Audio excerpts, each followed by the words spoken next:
Welcome to another episode of Second.Nature.Living. I'm Sabrina. Last year, while I was in the UK, my mom came to visit me, and we decided to do a little road trip around the southern part of the UK, and we did so using a Polestar electric vehicle.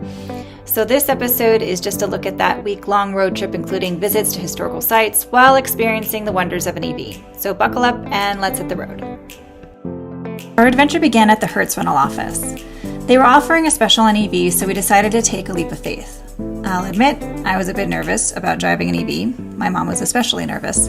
However, the agent reassured us that we'd be just fine thanks to the Polestar's navigation system, which helps the driver locate charging stations along the route.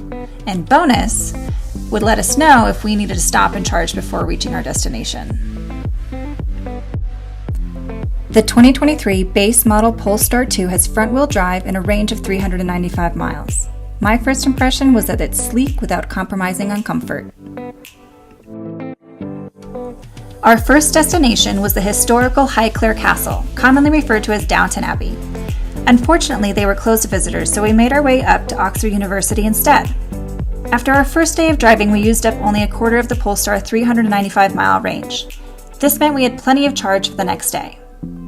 On day 2, we drove west to visit the iconic Stonehenge, then headed further south to Salisbury Cathedral, which houses the best preserved of the 4 surviving original copies of the Magna Carta. Lastly, we stopped into Old Sarum Castle, an Iron Age hill fort which may have been established around 400 BC. After Salisbury, we headed south to the coast to check out the Portland Bell Lighthouse, built by Trinity House in 1906 to guide vessels heading for Portland and Weymouth. While we were driving, I kept checking how much charge we had left, worried that somehow I was going to wind up stranded somewhere with my mom. So, to be extra cautious, when the car battery reached 50%, we opted to find a charging station. We arrived at a Shell recharge with the aid of the Polestar's navigation system. Plugging in and paying for the charge was easy. While we waited, we rested our eyes and had a snack.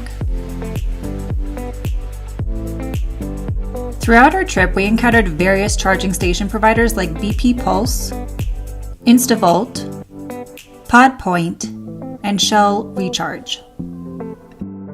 Each had its unique process for payment. Some required a special charge card, while others accepted a payment with an app. However, some did take just the tap of a credit card, so it cost us around 94 cents per kilowatt for a rapid charge, which was well worth the time saved. Around 45 minutes later, we were charged up and ready to go. With each day of our journey, I felt more comfortable driving an EV. The Polestar 2 performed excellently. It's comfortable, stylish, and easy to operate despite driving on the other side of the car, on the other side of the road.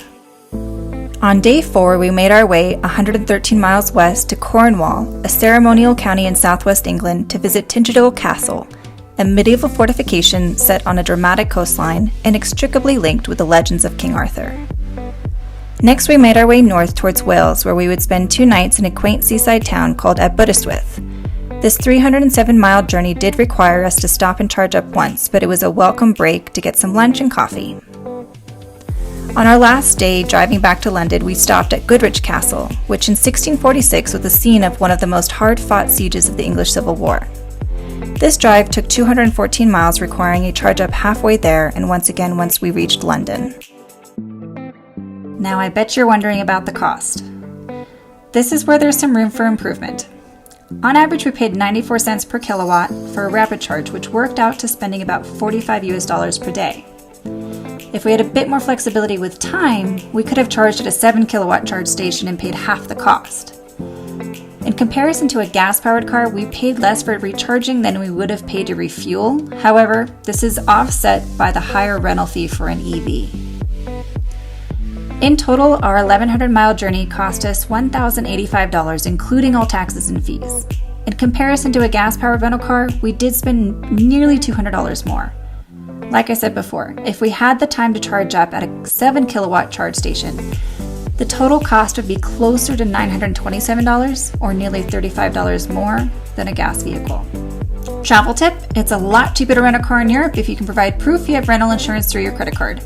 I use Chase credit card for all my travel expenses because not only do they offer great benefits like trip coverage, some cards don't charge foreign transaction fees. Of course, not everything was smooth sailing with this experience. We had a couple of challenging moments here and there which caused delays to our travels. To start, not every charge station will accept contactless payment methods. We stopped to charge at a pod point that would only accept payment using their app. However, my phone ran out of both data and battery. If I didn't have my mom's phone as backup, we might have been in a sticky situation. At another charge station, gas-powered vehicles occupied the spots. While this was annoying, we eventually found the owners to move the cars. Lastly, in London, we had trouble finding available charge stations. Every station we went to was completely occupied and had a queue. Nevertheless, we adapted and returned the car to Hertz with the remaining charge and took the $33 fee to have them recharge it for us. One thing I would recommend rental companies offer is an extra hour or two per day to accommodate charging delays. As our journey comes to an end, I can honestly say that renting an EV was a great learning experience. The convenience of the Polestar's nav system and the peace of mind knowing I'm not polluting the air inspired me to consider an EV for my daily life as well. Thanks for joining me on this EV adventure. If you're considering renting an EV for your next trip, I encourage you to take the leap. It's not just a sustainable choice, but also a thrilling one. So until next time, happy travels and remember to keep it green. If you like this episode of Second Nature, please like and subscribe to the channel and follow me on Instagram, Facebook, and TikTok. Thanks.